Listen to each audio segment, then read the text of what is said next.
Okay, so imagine this, right?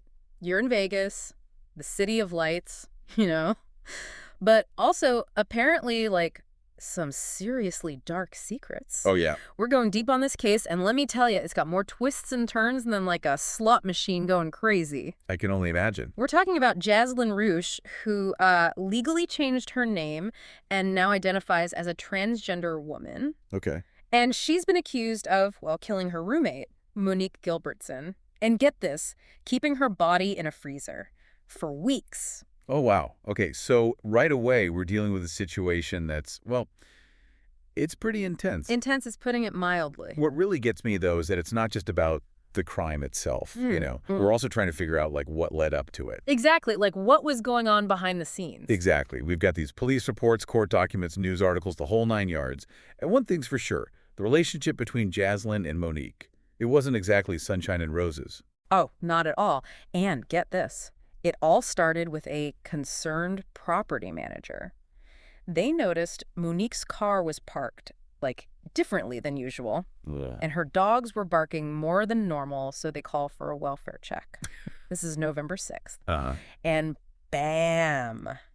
Police walk into this mobile home, Yeah. and they find Monique's body in a freezer. Oh, wow. That's a tough scene to walk into. Yeah, talk about a gruesome discovery. Absolutely. And Jazlynn and her wife, they were right there at the scene when the police showed up. Right there. So naturally, the police start asking questions. Of course. And Jazlynn's initial story, well, she claimed she found Monique dead about a week before Halloween. Okay. Said she panicked and, well, put the body in the freezer.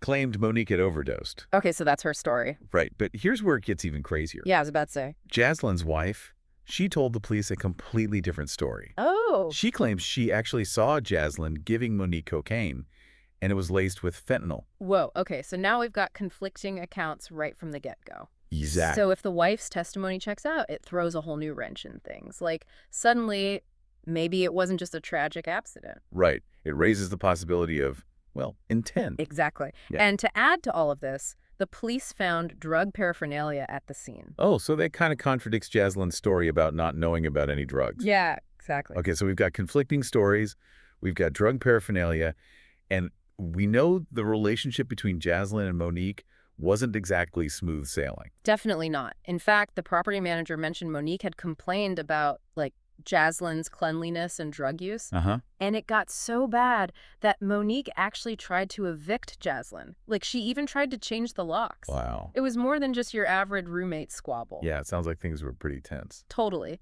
But then, get this, Jazlynn downplayed the whole thing.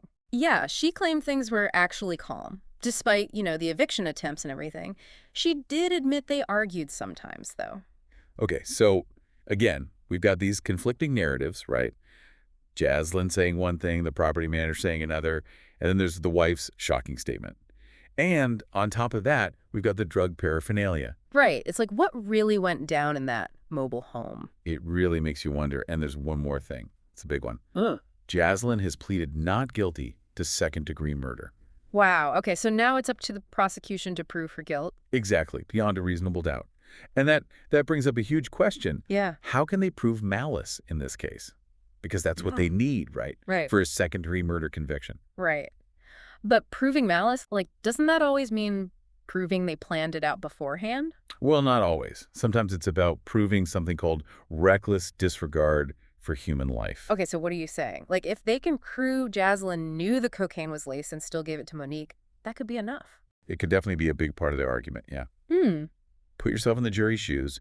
If you hear evidence that Jazlynn knew the danger, but just didn't care, acted with indifference to the potential consequences, that could definitely influence how you vote. It's wild, Like, on one hand, Jazlynn saying she was scared and didn't know what to do when she found Monique. Right. But then she hides the body in a freezer. Yeah, I mean, that's a pretty big contradiction, isn't it? Totally. It's like chilling, It is, and that discrepancy is actually one of the things that makes this whole case so fascinating. Oh, yeah. It's like she was trying to keep up this act of everything being normal. Right. While literally hiding this huge secret. A dark secret. Literally. Exactly. And that really makes you think about her state of mind, right? For sure. Was she really just panicked? Yeah. Or was it something more calculated? Like, was she trying to cover something up? Something bigger, yeah. And speaking of covering things up, what about all that drug paraphernalia the police found? Right. Doesn't really fit with the whole I didn't know anything about drugs story, does it? Nope, not at all. It makes it seem like she was, well, pretty familiar with drug use. More than just finding someone else's stash, like she said. Exactly. Makes you wonder, what else was she hiding? It's like every time you think you're getting close to figuring things out, something else pops up and you got to start all over. I know, right? And that's what makes this case so interesting. It's not just black and white. It's not just about, like, guilty or not guilty. Yeah. It's about all these different factors, and trying to figure out how they all fit together. And they might not even fit together. True. But we got to try. Right, absolutely. Okay, so we've talked about the conflicting stories, the drug paraphernalia. Right. But there's one piece of this puzzle that is, well, it's pretty huge. Yeah. What's that? Jazlynn's wife's testimony. Oh, yeah, that's a big one. I mean, it could be the most damaging evidence against Jazlynn, but it also, brings up all these ethical and legal questions. Yeah, like imagine being in her shoes. I know, right? On one hand, you have to tell the truth. Absolutely. But on the other, your testimony could send your spouse to prison. It's a classic dilemma. Loyalty versus justice. And we can only guess what she was thinking when she decided to speak up. I mean, was it guilt? Maybe. Or, she wanted to do the right thing. Could be. Or maybe even, fear for her own safety. Ooh, that's a good point. We don't know for sure. But whatever it was a huge decision. Totally. It could change everything about this case. Absolutely. But, it's easy to get caught up in all the legal stuff. It is. But let's not forget about Monique. Oh, right. Yeah, she's more than just a name on a police report. Exactly. She was a real person with a life, with people who loved her. Absolutely. So, what do we know about her life? What led her to this situation living with Jazlynn? Well, it seems like Monique was really trying to, make her life better. Okay. She was speaking up about Jazlynn's behavior. She tried to evict her. It seems like she was trying to take control. So she was standing up for herself. Yeah, it seems like it. But then it's just so sad because it seems like those actions might have been what put her in danger. Yeah, it's a tough thing to think about. It is. Sometimes, even in the most normal situations, there can be danger hiding right there. Right around the corner. Exactly. And it brings us back to that big question. What actually happened that night? In that mobile home. Was it, a drug deal that went wrong? Or just a moment where someone wasn't thinking straight? Or was it something planned out? Yeah. Something really dark? We still don't know. We don't. But the answer's got to be in there somewhere, right? In all the evidence. In the tiny details, the forensics, what the witnesses say, all the motives. It's like a puzzle, and we're still missing some pieces. Yeah, we've still got more to cover in this deep dive. We do. But one thing's for sure. What's that? This case, it's not simple. Not at all. Definitely not. And it really makes you think about how fragile life is. Yeah. And how the choices we make, whether it's because of drugs, desperation, or something worse, can have some really big consequences. Absolutely. So we've talked a lot about the people involved, but let's zoom out a bit. Okay. We're talking about drugs, housing problems, and a transgender woman who's dealing with a system that honestly isn't always fair. Right. These are all really big, complicated issues. They are. And we can't ignore them, They all play a part in this story. It really makes you think, what if things had been different? Different how? What if Monique had more support? Yeah. Or what if Jazlynn had people she could really count on? Yeah, that's a good point. Maybe this whole thing, this tragedy, could have been avoided. It's heavy stuff to think about. And we can't forget that Jazlynn's a transgender woman, right? Right, that adds another layer to everything. For sure. How she's being portrayed in the news, how her identity might affect the trial. Yeah, it's a lot. And it's so important to be sensitive about it, Absolutely. We can't let her gender identity become this sensationalized thing. Exactly. It shouldn't be used against her. Totally. Okay, so we've got all this evidence, conflicting stories, so many questions. What's next? What happens now? Well, the case is moving forward. The prosecution, they have to build a solid case. Right. One that proves Jazlynn is guilty. No doubt. Beyond a reasonable doubt. Yep, that's the standard. And the defense. Yeah.